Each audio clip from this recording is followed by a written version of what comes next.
And just like that, the dungeon master, who has died 1,000,000 times before, dies again, moving on from the game he created and back into the realm he belongs.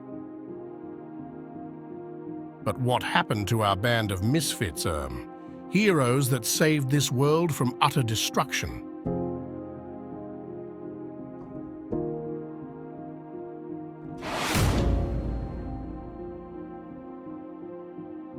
Father John, distraught with the realization that everything he knew was a lie, went to go wander the outskirts of the world with his father to make up for all of the lost time they had.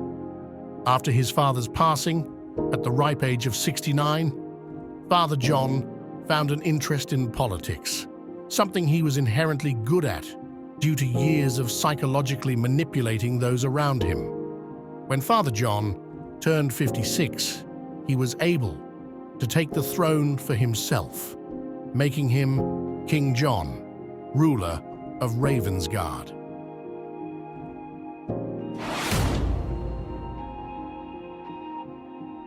Bimson, after getting his son back, decided not to follow in the footsteps of his father's bloodline and stay with his son, taking care of him until the age of 10, where his son, Bemborn, proved he was able to be fine on his own by beating his father in single combat, beating him to the point where he nearly died.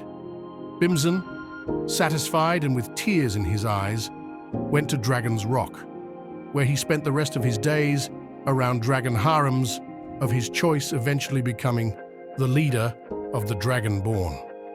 His son would visit him regularly, where they would spar for hours and hours on end.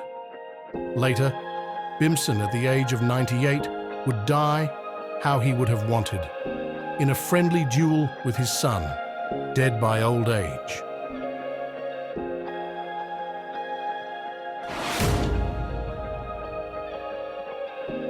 After Ice Cube became human and saved the world, his motives were scattered and misplaced, taking odd jobs from the highest bidder and traveling around the world to explore the many other continents.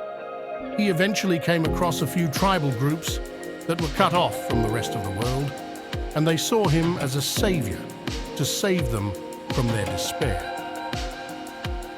Mr. Cube decided to help them and eventually began teaching his magic to the tribals, spreading a cult-like following around the group and then the world. 100 years later, turning into a major religion that honors him as a god.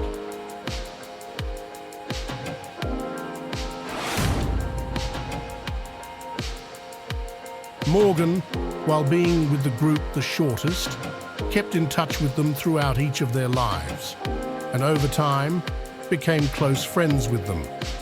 With the extra time he found himself having, he decided to chronicle the group's story, and soon enough it became a best-selling novel, with copies flying off the shelves and with musical hits and other merchandise. He gained an immense amount of fame.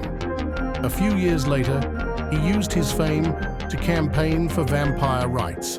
It was a success, and vampires were able to no longer live in the shadows.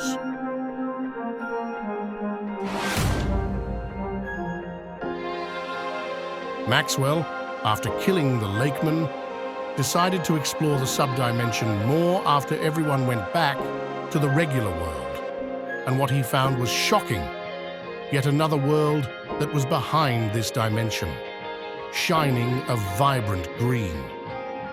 While Maxwell tried again and again and again, every attempt failed at exploring further into the dimension as it kept pushing him back into the orange abyss. However, one day, Maxwell noticed the DM's handbook sitting by the Lakeman's lair, and as he studied it, read it from cover to cover, he began swelling with power. It no longer became if it was possible to cross into the other dimension, but a matter of when.